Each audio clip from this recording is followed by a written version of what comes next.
Hi, good morning. 2 days before Christmas, it's December 23rd, 2024. Time check guys, it's 2 a.m. Yes, madaling araw. Di ba namali kami kahapon? Di ko na naasikaso to kasi natulog na kami. After namin mag-lunch, sinabayan ko na si Mr. matulog. Hindi ko na nga napansin kagabi na pumasok na pala siya sa work. Tuloy-tuloy yung tulog ko at 2 a.m. na ako nagising para ayusin itong mga pinamili namin. Magliligpit na rin ako para bukas wala na ako masyadong gagawin. Nagpapalambing si Mu guys. Ayan ang aking doggy na si Mu. Nagising din siya guys. Kulang na lang tulungan niya ako sa pag-ayos oh. Pati si Bipay, nagising na rin, yung dog na brown. Yan, nakikiyosyosa sila sa ginagawa ko. Unahin ko na linisin tong cabinet para yung mga gifts ipapatong ko dito sa ibabaw. Nakabili nga kami ng wood pledge guys, panglinis itong cabinet. Isa-isa ko na tinanggal yung mga laman nito para mapunasan ko na yung loob. Napakaganda nitong wood cabinet ko, gawa siya sa bamboo. At sa Maharlika shop ko siya binili guys. Highly recommended. Gusto ko pa nga bumili ng ganito. Napakatibay niya guys. Imagine kung gaano siya katibay. Mabibigat na babasagin ang mga nilalagay ko dyan. Pero tingnan naman, kayang-kaya. Gusto ko nga ganitong cabinet yung bibilin ko para sa mga books ko. Kasi mabibigat din yung books. Siyempre, kailangan ko na matibay na cabinet. Pero wala pa akong paglalagyan. Siguro pagkalipat namin ng bahay, bibili pa ako ng isang ganito. Magaganda talaga yung mga furniture ng Maharlika shop guys. Meron pa akong binili sa kanila, 6-layer cabinet din. Wood, bamboo din siya. Maganda din at napakatibay. Salamin yung door niya at hindi basta-basta nababasag. Matagal na to sa akin guys, pero look ko kung gaano pa rin kaganda. Ilalagay ko sa caption yung link para kung interesado kayo, check out na. Hindi kayo magsisisi, napakaganda ng quality guys. Matibay, napakaganda ng quality ng mga furniture sa Maharlika shop guys, hindi nakakapagsisi. Meron pa nga silang pa-freebie sa akin. Napansin nyo ba yung layer ng artificial plants dun sa bandang gilid, yung kulay white dyan? Pinadala nila sa akin yun for free. O diba, ang ganda ng pa-freebie nila. Nakakatuwa. So soon, Maharlika shop, pagka talaga nakalipat kami, mag-order ulit ako ng mga cabinet. Patapos ko nang linisin tong mga cabinet. Importante sa mga wood cabinet, hindi siya pinupunasan ng basa. Wood polish yung pinanlilinis ko dito. Kaya pipitikin ko talaga ang ilong ng maglalagay dito ng basang mga pinggan. So far, wala naman nagtataob dito talaga ng basa.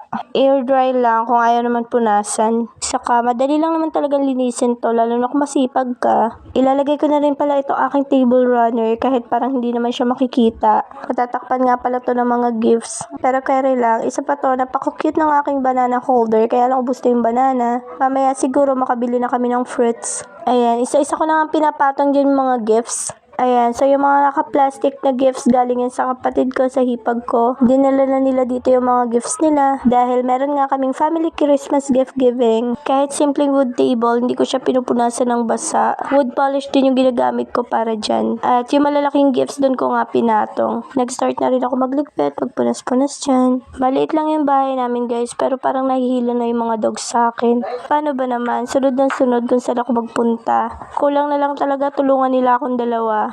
Ayan nga, may bubuksan pa akong parcel kasama to sa gifts ko eh. Bago ang pagbabalot, ayusin ko muna itong mga pinamili namin. Kasi baka kailanganin ko yung box nito. May schedule nga pala kami ng massage today. 7 a.m. Mag-out si Mr. ng 8. Iniisip ko nga kung pupunta pa ako eh. Rest day na kasi sana ni Mr. Wala na siyang pasok. Kaya lang nag-rest day OT siya. Nangihinayang siya sa incentives. Kahit naman ako kung may fit to work na ako, papasok din talaga ako. Kaya lang kasi dahil lang sa sipon at ubo, na sick leave ako. Malala naman kasi talaga yung ubo ko nung nakaraan. Nag-uncontrolled yung asthma ko. Nag-collapse pa ako sa work. Kaya rest ako ngayon ng 7 days. After Christmas, papasok na ako. Yun, sana mabigyan ako agad ng fit to work. Anyways, ayusin ko na rin dito sa likod. Nagbabawas na naman ako mga tupperware, mga garapon, pwede nang itapon. Dito ko nilalagay sa cabinet yung iba pang gamit pang kusina, mga embudo, tupperware, sandok for yellow. Sandok for yellow, meron ganon. Yan, yung mga hindi pleasing sa tingnan, makalat tingnan, dyan ko nilalagay sa cabinet. Tapos, tamang punas lang din, tatambakan ko ng hugasin yung kapatid ko para pagising niya, wow! Marami siyang hugasan. Kasi simple lang mag-ayos dito sa bahay. Since maliit naman, wala naman nagkakalat. Batang aso lang meron kami. Ayan o, pasilip-silip. Namimiss na ni Pipa yung kanyang mama. Buti nga nasanay na siya na wala si Bajoy eh.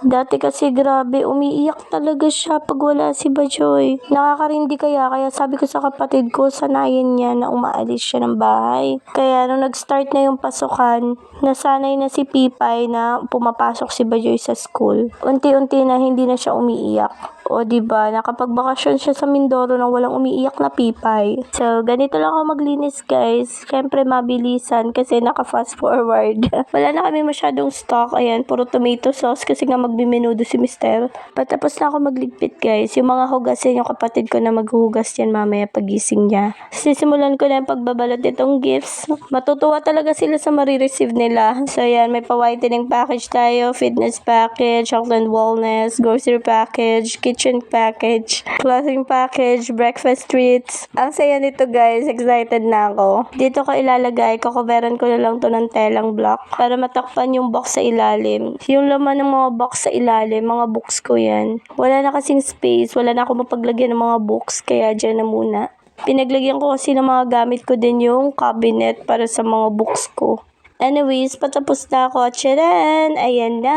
Malapit na guys. Malapit ko na matapos yung pagbabalot. Paano ba naman? Ito kapatid ko si Miko. Nagpabalot din ng mga gifts niya. And since pinaglilinis ko naman siya ng CR, pinaghugas ko siya ng mga plato kung paglilinis dyan sa harapan, ako na rin nagbalot ng mga gifts niya. At is pinagsama-sama ko na nga dito sa ibabaw ng cabinet. Diba, puno-puno ng gifts, ang gandang tingnan. Pinalabas ko na nga yung Christmas tree kasi masikip.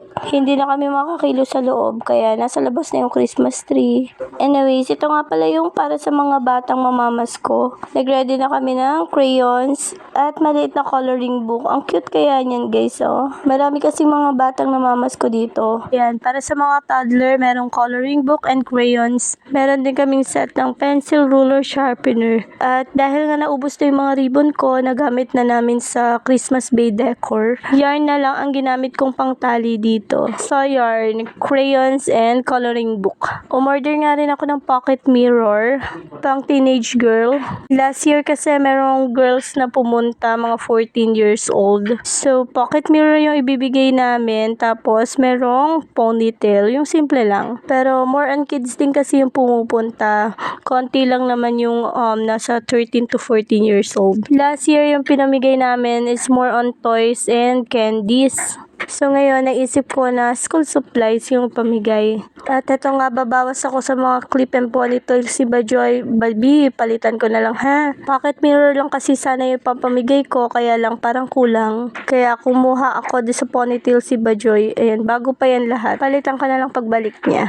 Goods din kasi meron ako mga pang Christmas na maliliit na plastic. O diba, perfect dito. Last year pa yung mga plastic na yan. Marami pa ako. 100 pieces yan eh. Kasi sa mga party needs, meron ako birthdays, Christmas, New Year, Mother's Day, Father's Day, pati Valentine's and anniversary guys. Ready ako lagi sa mga pang decor ko. 5 AM na guys, ay maliwanag na pala paglabas ko. Inaayos ko lang to mga Christmas balls and flower ornaments na natanggal dito sa aming Christmas tree.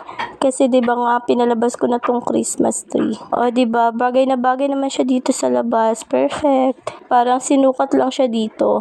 At yan nga, alas 5 na. So, iniisip ko pa rin kung pupunta pa ako sa appointment namin sa massage. Ayoko naman pumunta mag-isa, pero sabi ni Mr. tumuloy ako kasi dediretso na rin siya doon. So, yun nga. Sige, mag-prepare na ako. Mag-aalmusal lang ako saglit, tamang-tama, nagdala si nanay ng ginataang bilo-bilo kagabi. Yun na, iba-breakfast ko. Tapos maya-maya, napansin ko, meron pa palang isang plastic ng mga gifts, oh. Galing din to sa hipag ko. Ayan, isasama ko na dito. Hindi ko napansin, nasa kama pala to ni Bajoy. Pinatong nila sa bed ni Bajoy. So, okay na yung mga gifts, ready na. At ito nga, yung ginataang bilo-bilo na galing kay nanay. Initin ko na lang siya sa microwave. Isasalin ko muna kasi hindi naman microwavable at plastic yung pinaglalagyan niya eh. At ayan nga, napakasarap. Kakain muna ako. Tapos, magkikita na lang kami ni Mr. doon sa Cebu Massage. Gusto niya rin siguro talaga magpa-massage, kaya hintayin ko na lang siya doon. So, hanggang dito muna. That's it for today's video. Thank you for watching. Bye!